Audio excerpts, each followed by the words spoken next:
प्रदूषण कमी करण्यासाठी इलेक्ट्रिक व्हेकलचं जे काय आपण धोरण आणलेलं आहे, आज त्याच्यामध्ये अनेक सुधारणा देखील करण्याचा कॅबिनेटमध्ये निर्णय झालेला आहे आणि त्यामध्ये त्याचं प्रमोशन केलं पाहिजे, त्याला इन्सेंटिव्ह दिला पाहिजे, त्याला सबसिडी दिली पाहिजे, या बाबतीत देखील निर्णय झाला आणि काही रस्त्यांवर त्या ठिकाणी त्यांना इन्सेंटिव्ह म्हणून या इलेक्ट्रिक व्हेकल जे सुरुवातीला इलेक्ट्रिक व्हेकल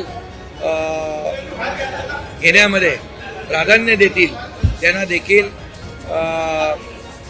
यामध्ये सवलत देण्याचा, सबसिडी देण्याचा देखील निर्णय झालेला आहे.